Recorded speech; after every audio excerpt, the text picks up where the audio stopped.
Peace. Welcome to the YouTube live book reading of Love Like Sky by Leslie C. Youngblood. Happy full moon. Ooh, so powerful. Powerful. So, after coming out of meditation, gratitude, starway healing for the 1111 meditation. All right. Happy full moon. Here we go. Love Like Sky by Leslie C. Youngblood. We pick up in the third chapter. Snoop Tattler. I love it. I love it. Snoop Tattler. I'm your moderator and narrator, Uriel Neville Riley. Peace, peace, YouTube. Welcome. All right. Page 22 for those reading along.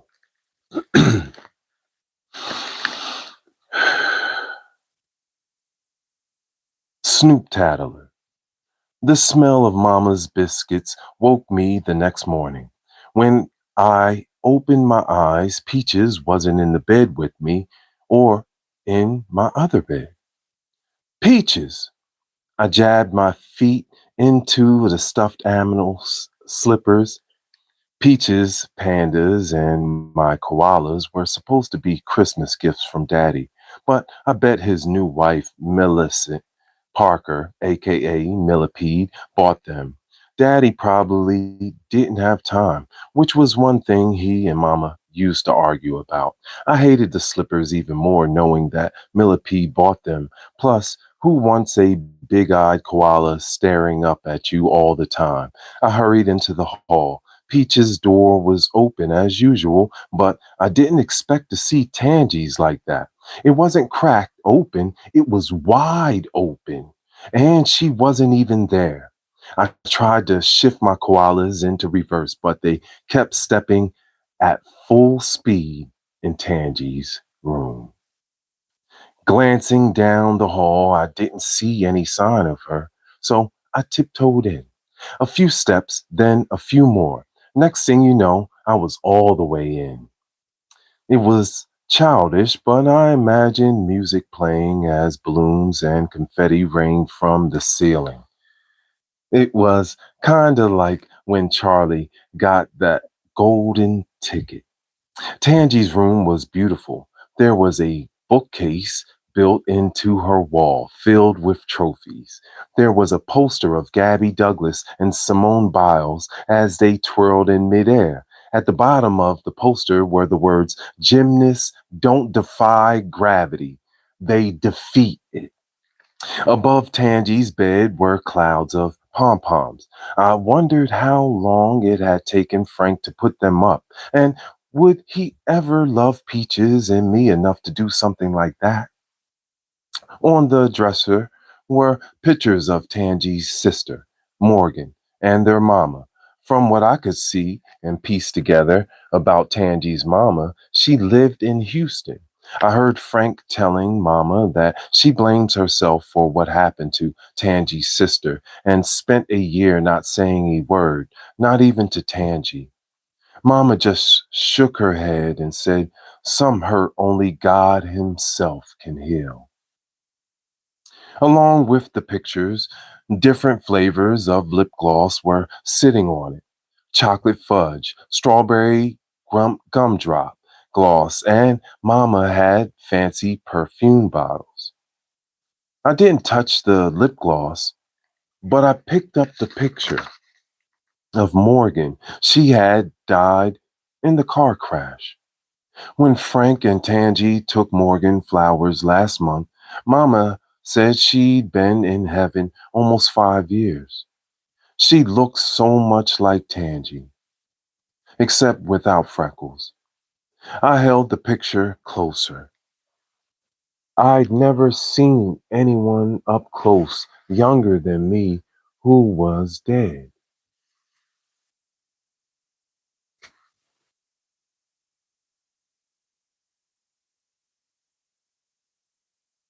My lips quivered. Morgan looked the same age as Peaches. What are you doing snooping in my room? I froze. Like not moving would make me invisible, but not before the picture crashed to the floor.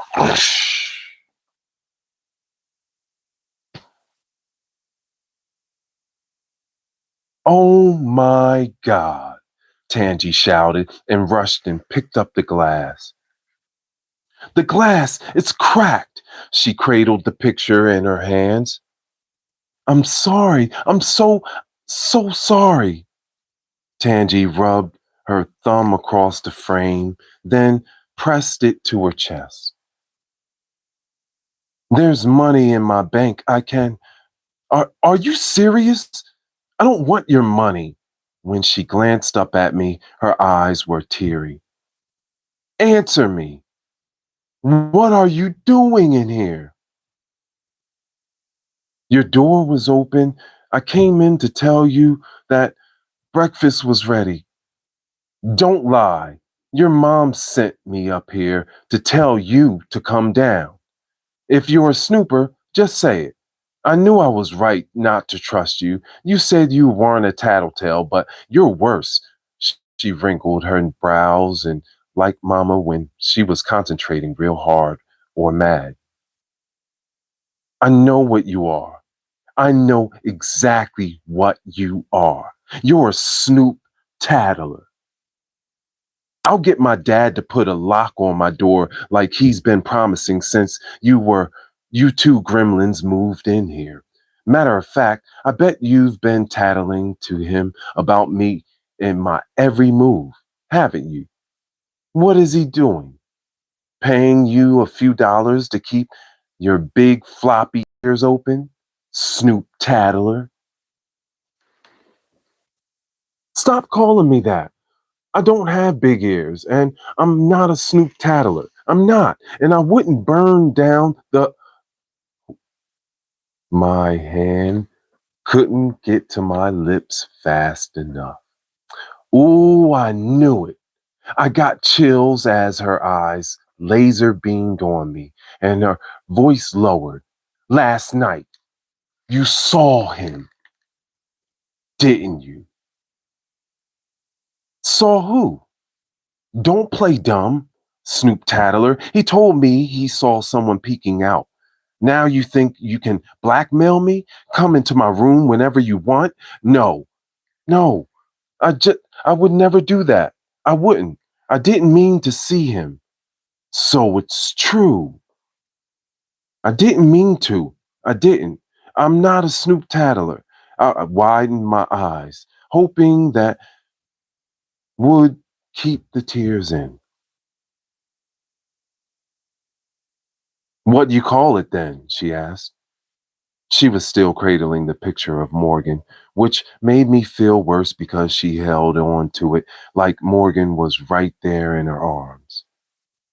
I'm sorry. I've never seen that picture of Morgan before. I didn't touch anything else. I held up my hands like Daddy would do when was trying to convince Mama he hadn't eaten the last piece of cake. Well, you've seen it. And you almost shattered it to pieces, too, she said. Her voice cracked some. You've done enough. There's the door. And put your hands down. Then she whispered, and you better not breathe a word to anyone about Marshall and what we were talking about. I mean, anyone. You hear me? Yes, ma'am. As soon as I said it, I wanted to turn to slime. Ugh. What did I tell you about that? I'm not your mama. Don't be a Snoop Tattler and a suck up rolled into one. How could I have been so stupid? I eased backward until I was at the edge of her doorway. Tangi sat the picture back on her dresser. She looks just like you. She's real pretty. I mean, was real pretty. I wanted to chop my tongue off. I dug my nails into my palms, preparing myself for more of Tangi's stinging words. Are you done yet? I didn't mean to drop the picture. I promise. The door clicked shut. I stood there with my eyes of my koalas staring up at me. They knew just like I knew. My chances at getting closer to Tangi were just like seeing someone famous at the Snellville Mall. Zip, zero, zilch. I needed help, and quick. I ran into my room and dove face first into my bed. I was glad that Nikki hadn't heard Tangi call me Snoop Tattler. Nikki would wear it out for sure.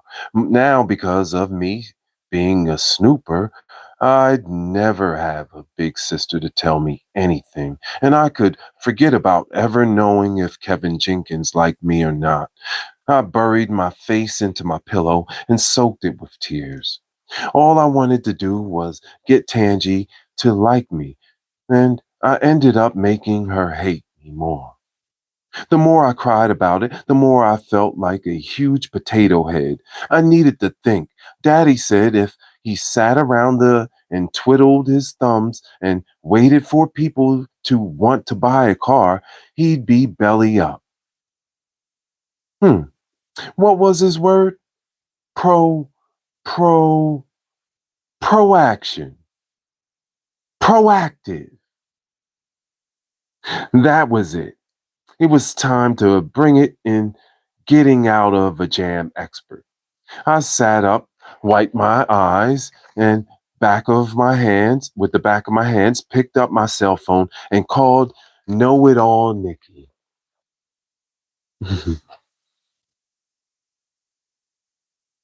What up? Nikki answered on the first ring. She was always on her phone. Mama got me the kind with limited minutes, so no internet. I make sure I didn't sound like I was crying. Nikki might say something about me being a crybaby, and we'd argue. Need your help. What else is new? Anyway, I hurried up and told Nikki what was going on. I left out Tangi calling me a Snoop Tattler and everything about Marshall. You need to get over here and fast. She's probably hating you more every split second. My mom put me on a break from coming over there since we argued so much last time. Ugh, that was a week ago. She's probably forgotten. This is what you do: clean up without being told, take your shower without being told. When you do stuff like that, the grown ups like to reward you. Nikki said, popping her gum. Proactive. Pro whatever. Do I have to think of everything? You know what? Don't ask me. Don't ask to spend the night. See if you can come over for the afternoon. I'm on it. After that, we hung up. I hit the shower, dressed, and ran downstairs. Top of the morning to you, Frank said, and pretended to tip his top hat. And a good rest of the morning to you, I said, and tipped mine. He liked teaching me different ways to say the same thing. Good morning. Peaches was so busy swirling strawberry syrup on her biscuits, she didn't even look up. Mama kissed my cheek. Good morning, baby. What kept you? Shower? Mama raised her eyebrows. Wow, you're getting yourself together early this morning. Yes, ma'am, I said. Turkey bacon or sausage? Mama asked, plonking a scoop of grits on my plate. Mama used to cook regular bacon till she learned Tangi wouldn't eat it. She still eats like a gymnast, even though I heard Frank say that she hasn't been on a team in 2 years. Bacon, please. Coming right up. Think I can go over to Nikki's today, Mama? That didn't come out the way I was thinking, but I didn't have time for beating around the bush. Well, I doubt you'll want to when you hear what I have to say. I was waiting for you to come down so I could talk to you and Peaches. Mama cinched the belt on her silk robe that replaced her old terry cloth one Daddy helped me pick out years ago. Let me give you ladies some time. I'll be home around 6. Good looking. Before Frank waved goodbye to us, he kissed Mama's lips and both of our cheeks. See you this evening, T, he shouted upstairs to Tangy. Then he clanked out the door with all his telephone line repair tools. Mama walked to the door and kissed him again, a loud smack like Tangy and Marshall. I decided I'd better put Tangy's kiss out of my mind because Mama had a way of peering right into my brain. When she returned, Mama was smiling brighter than neon fingernail polish. I pushed my plate back a little. What about Nikki's, Mama? She raised her eyebrows at me. I knew I'd gone a little too far. Didn't I say I had something to talk to you two about? She grabbed a pan out of the oven, set it on top of the stove, and then faced us. Your daddy called this morning.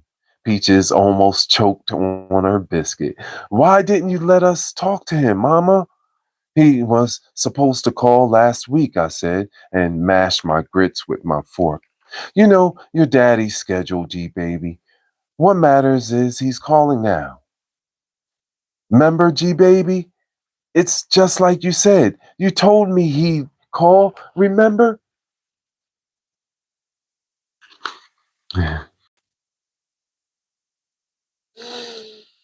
It's raining outside. Ah, full moon, rain. Oh my goodness, this is so beautiful. So, look at this. I even wrote or underlined this in pink, and we're at the pink moon. Look at this. True alignment, true alignment. Let's do this. Let's go with this.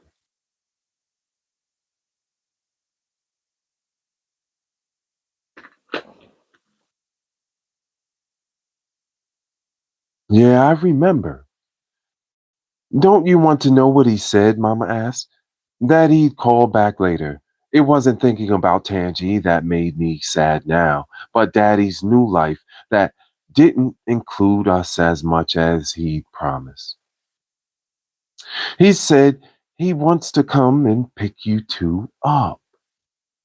Just Daddy or Daddy and Millicent, I said, but thought millipede. My plan to get over to Nikki's might be worth putting off to spend time with Daddy, but not Daddy and her. Daddy moved with Millicent to Charlotte right after he and Mama got divorced. There must be a time a man and woman are supposed to wait before moving out of town together because Mama told Nikki's mom that Daddy was living in sin. That summer, the summer after he moved, he'd come to get us every other weekend, and we'd stay at the Comfort Inn with cable, free breakfast, and an indoor pool. I hated the pool because it was filled with happy kids who had their mama and daddy with them, splashing around. Peaches doesn't remember it, but I do. Even now, when I see a Comfort Inn, my stomach gets queasy like I'm losing daddy all over again. He came back to Georgia because he said he missed us too much, though I can't really tell it. Now, G baby, Millicent is his fat family too, just like Frank and Tangy are ours. When's he coming? Peaches shouted. In a little while. He wants you two to pack for the overnight. Peaches lit up like the 4th of July sparkler. Come on, G baby, let's get ready. Come on. I'm not going. I want to visit Nikki, not Daddy and his girlfriend. Mama frowned at me. G baby, you know good and darn well they are married. I'm not just not going over there, but you said you still loved your daddy. Peaches stabbed her biscuit and her fork. But you said you still loved daddy.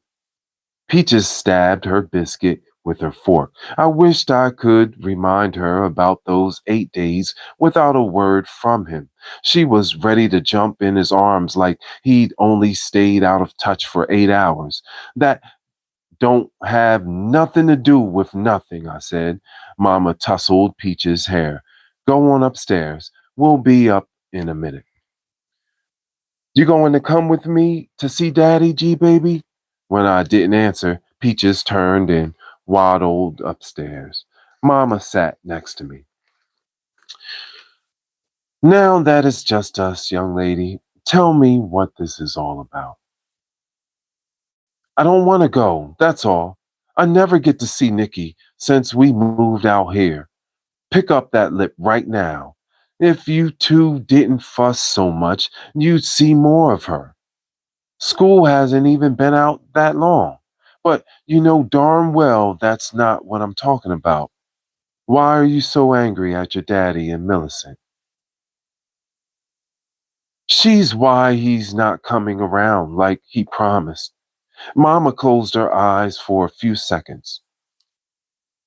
Then she wiped her hands over her face like a handkerchief. Beside a strand of hair curled up. It doesn't matter, Mama. I don't want to go. I don't want to go. I want to go to Nikki's. Why we gotta jump when he's ready? What about the times when waited on him and he didn't come? I bet he doesn't keep Miss Millicent Parker waiting for nothing. She's his best girl now. Watch your tone, G baby. Her name is Millicent Matthews since the wedding. Your daddy moved back here to try to make up for some things. He and Millicent have been getting settled in. We have to work with them, okay? Whatever sat right there on my tongue, but I knew if I said it, Mama would slap the taste right out my mouth. Peaches wants to go. I decided on. That's right. And you know she won't go if you won't. I dropped my head and thought about how much she missed Daddy. I'll get ready. Mama pinched my cheek. Peaches is lucky to have a big sister like you. I nodded as lucky to have a big sister. Lucky to have a big sister ping ponged in my head, leading me right to Tangie's door.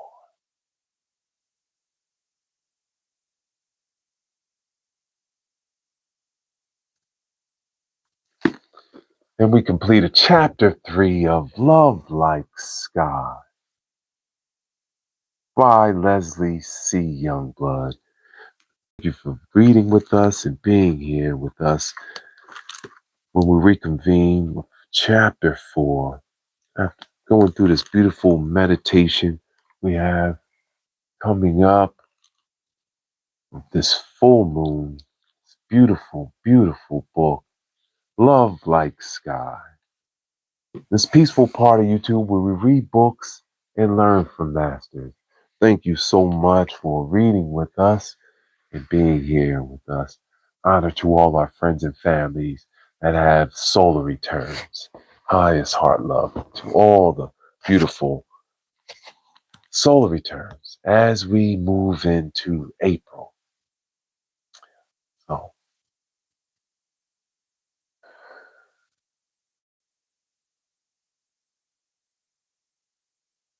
we're going to the pink cloud tonight. Highest heart love. for rest and restoration,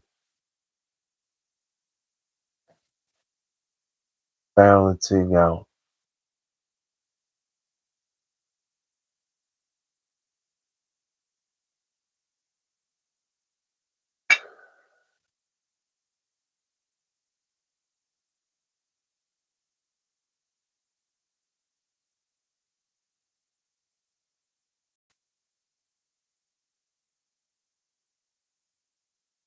So grateful and thankful for all I have now and all that is coming to me.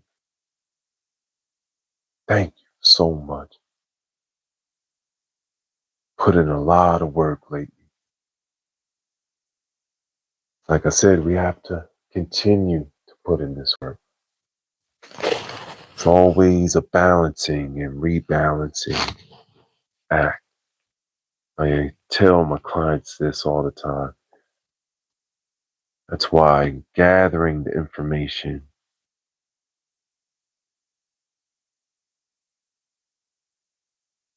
meditating with the information, praying about it, and then walking.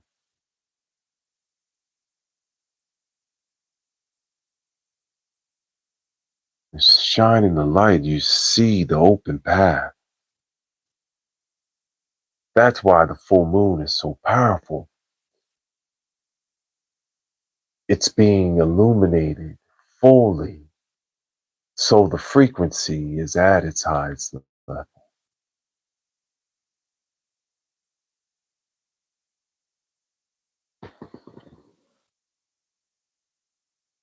Masters are always going to be masters. Let's have a glass of love water. Peace to all the friends and family and book readers. Highest heart love. We're sending love mail out to the people.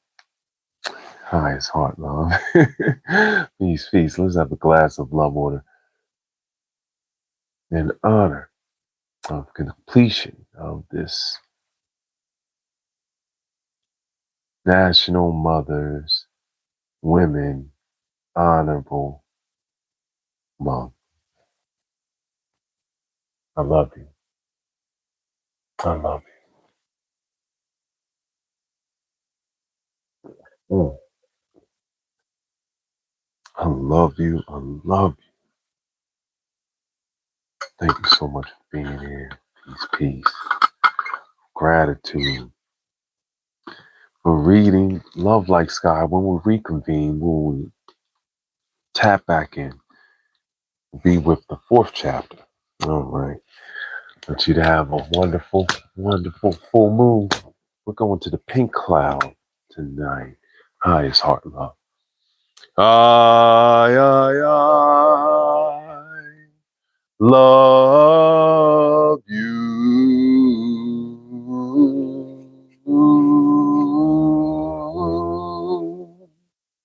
I love, love, love, love, love you, you.